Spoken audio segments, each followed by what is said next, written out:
You're listening to The Stressless Life with Dr. Yip, a podcast about conquering your fears and overcoming anxiety. Our question for the day is, what is social anxiety and how does it differ from shyness? I'm your host, Noah Laracy. Let's say hello to Dr. Yip. Hi, Noah. Dr. Yip is a licensed psychologist who's board certified in behavioral and cognitive therapy and an expert in the treatment of anxiety and OCD. Social anxiety, what is it? Well, social anxiety is exactly as it sounds. When you are in social situations, you become anxious. It's not fear of people, it's fear of social situations. It's actually fear of being judged negatively, fears of being criticized, fear of being perceived negatively, fears of being rejected. So the reality is social situations are the ones that will be the most common places for these type of reactions. This seems like this would be very hard to avoid unless you're living out in the country somewhere all by yourself, right? Yes, that is true. Or we can take it to what's currently happening is we've got the internet. We've got social media, which sets as a boundary between us and real socialization. So we don't need to be in those countryside anymore. We can hide behind our screens. You can isolate anywhere now. That's right. Social anxiety, let's discuss the symptoms and sort of how it shows up. Do you remember when we talked about the fight or flight response when we were discussing panic attacks? Episode 3, panic attacks? Absolutely. Yes, I do. Well, I'm glad you remember that. Okay, well, whenever we experience fear, whether it is fear of being socially judged negatively or fear of a saber tooth, the same response is going to occur, which is your heart palpitating, heavy breathing, hyperventilating, sweaty limbs, feeling hot or cold, perhaps even numbness, your pounding heart, feeling like it's going to jump out of your skin, feeling dizzy, faint. All of those symptoms are common for people who suffer from social anxiety. And how are you going to feel in these situations? You're going to feel very nervous. You're going to feel on edge. You're going to feel like people are watching you everywhere. I actually have a term for this, and I actually call social anxiety reverse narcissism. So if you think about narcissism, that is when a person has an inflated sense of self, and that person wants attention onto themselves, right? On the other hand, social anxiety is when we actually have a deflated sense of self and we believe that all attention is on us. However, in reality, it actually isn't. And that is what I call reverse narcissism. If we think about this mathematically, right, for the person who is socially anxious, you constantly feel like all eyes in the entire world is on you. The spotlight is on you. And if every single person was to think in that way, is that even mathematically possible? No. Of course not, right? The person with social anxiety believed that to be true. So, in a way, it is reverse narcissism. So what's the difference between social anxiety and regular old shyness? Well, shyness is actually quite common. We walk into an unfamiliar situation and we're feeling a little shy because we are unfamiliar with the people, we're unfamiliar with the situation, we're unfamiliar with what's going to happen. However, for people who are shy, once you take the time and after a while, the situation becomes tolerable. You start to relax. You start to feel a little bit more comfortable. This never happens for the person with social anxiety. The person continues to feel anxious, continues to feel uncomfortable, continues to feel tense and on edge. And in fact, those sensations might actually increase rather than decrease because you're constantly ruminating and catastrophizing what might happen.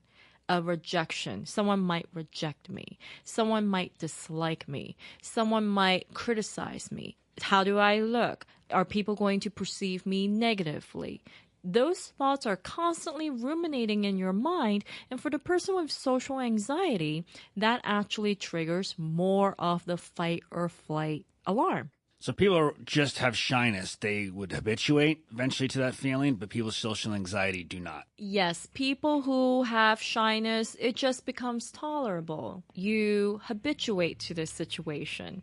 People with social anxiety, the fear intensifies. And why does the fear intensify? Because if you're in the situation, and remember, the person with social anxiety is constantly on the lookout for any potential threat.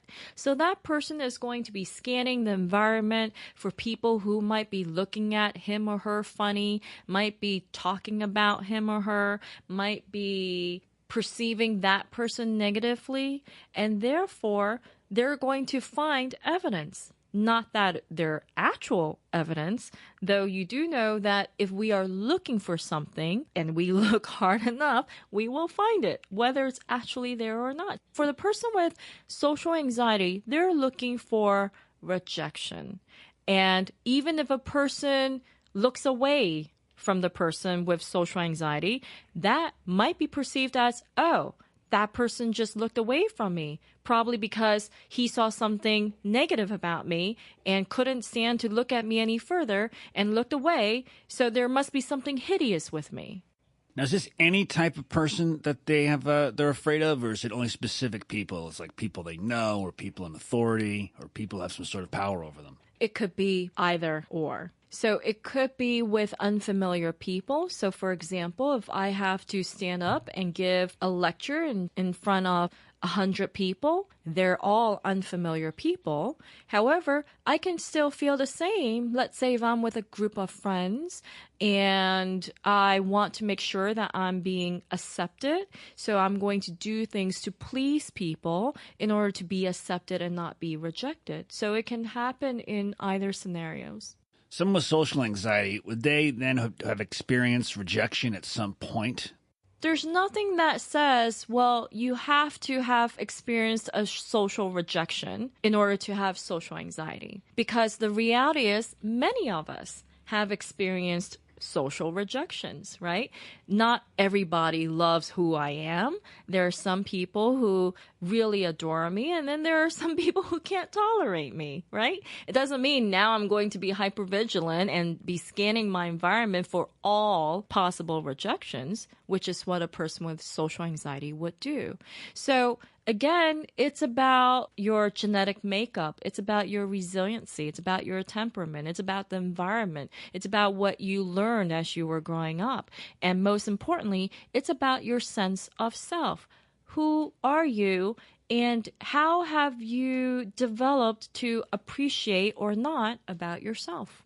So if you appreciate yourself, then being rejected won't be as painful? I would say so. If you have confidence, if you believe in yourself, then even if there's a rejection, you might be a little bit concerned, right? Because we all have feelings. We're human. However, that person would have a thicker skin and would be able to tolerate it. You know, same thing with criticisms, right? There are constructive criticisms, and then there are just brutal criticisms. People with social anxiety have a difficult time even with constructive criticism. They take any negative perception, negative judgment about themselves to mean something unworthy, something bad about their self-value, about their sense of self. So what are the effects then of social anxiety? How does it sort of affect people's lives? How do they deal with it? It really is debilitating. It is very isolating. For adults, it can keep you from engaging in life. It can keep you from interacting with your peers. It can keep you from that promotion on the job because you have a difficult time stepping forward and achieving and doing more. It has a negative effect on your well-being.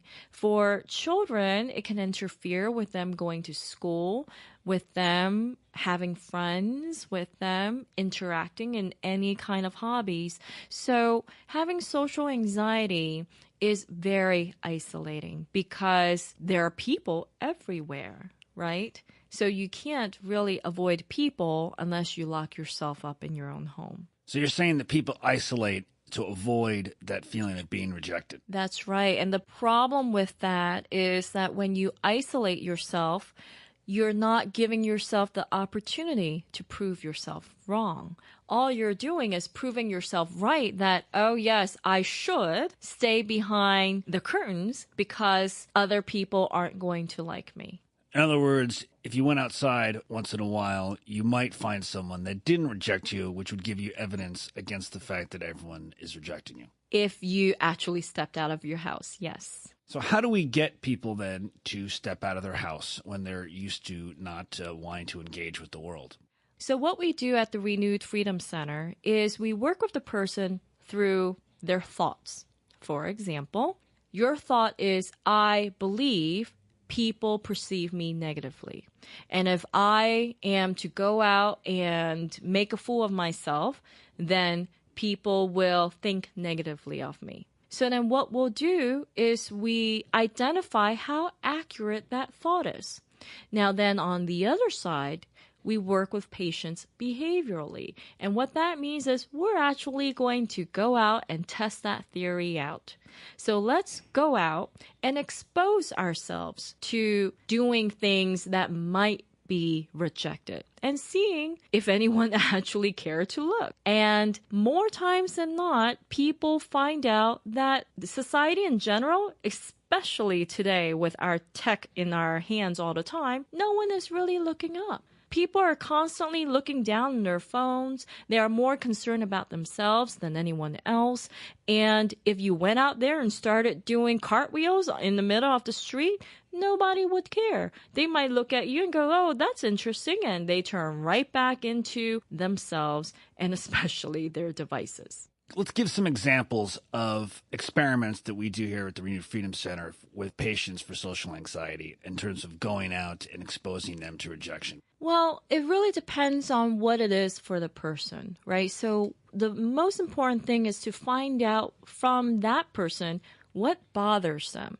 We've done things, for example, like going out, asking strangers on the street, what year is this? You know, if someone came up and asked me, what year is this? My first inclination is, it's 2016, right? So the idea is to do anything that might seem odd. I've taken some of my male patients to Victoria's Secret, and they've had to ask the ladies there what pantyhose would fit them, what size would fit them. I've taken women to sporting events, and they're out there shouting angry remarks at the players and just shouting angry remarks at the game, period, just so that they can break their barrier and do something different that is outside of their comfort zone. And the experience itself is very freeing. And the whole point is to eventually find humor, finding humor in the experience so that you aren't constantly being controlled by, is someone watching me? Are they looking at me negatively? Are they perceiving me? Are they judging me negatively?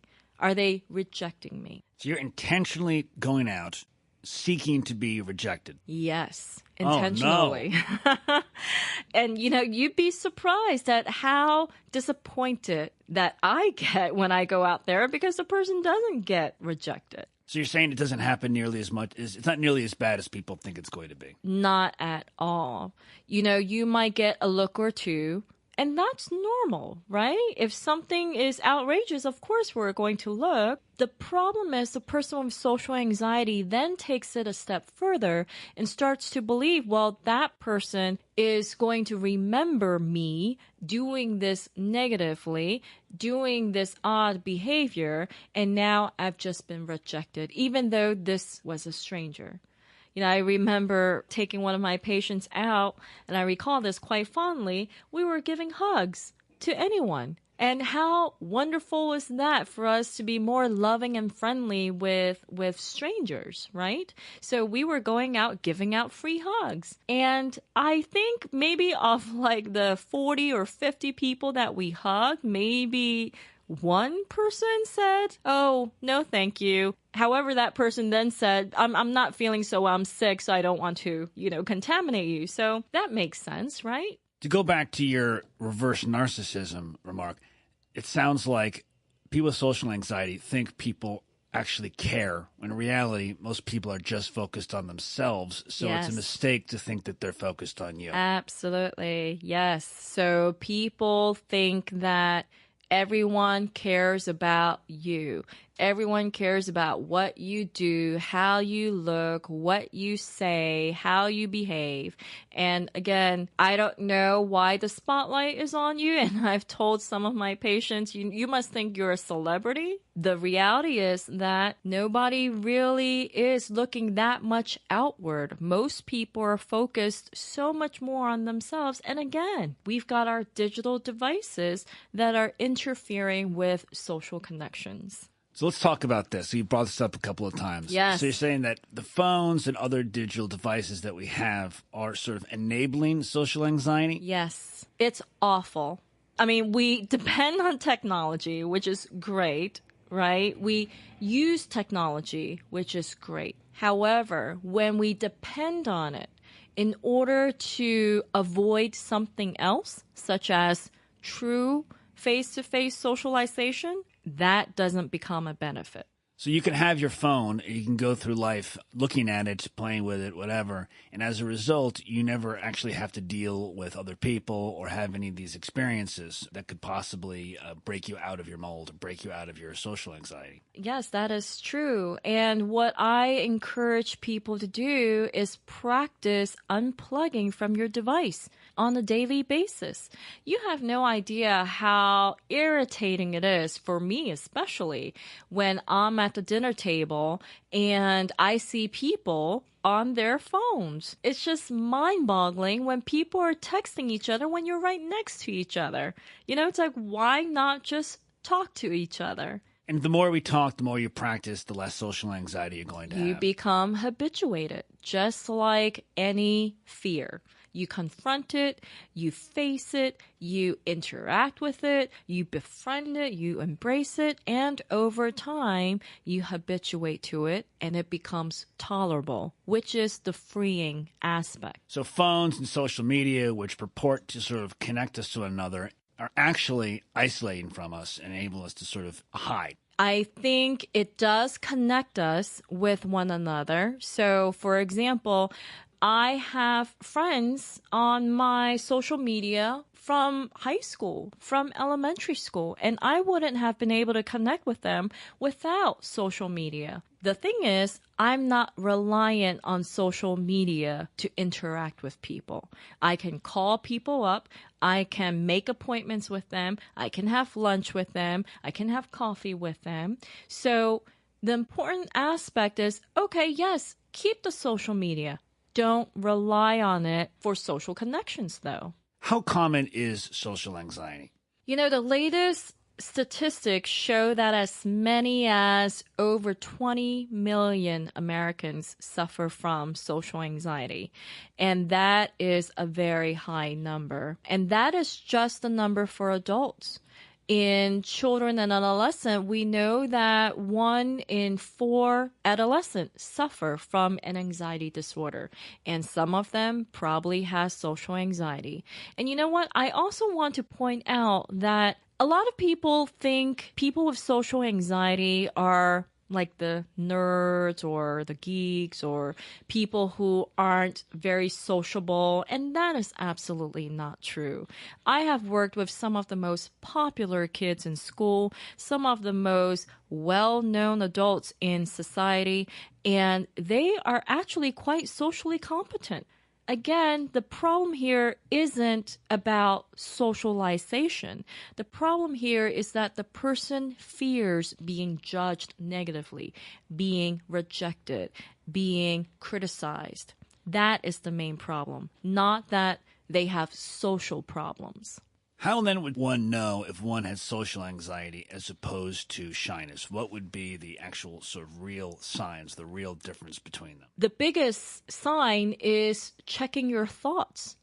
If your thoughts are constantly ruminating on how do I look? Is this person looking at me funny? Am I going to perform well? Is this person going to look at me negatively? If you're constantly having those thoughts, it's not just shyness. And especially if those thoughts worsen in social situations and you are avoiding social situations at all costs in order to avoid being judged and criticized, then that is more social anxiety disorder. Of course, with anything, if this is something that you're dealing with or if this is a question, the best thing will be to consult a professional to seek treatment to manage this because this is very, very treatable. Great. That's all the time we have for today. Thank you for listening to the Stressless Life podcast. You can join the discussion and find more information at www.dryip.com/thestresslesslife. Please write to us with questions and comments at thestresslesslife@dryip.com. Until next time, stay stressless.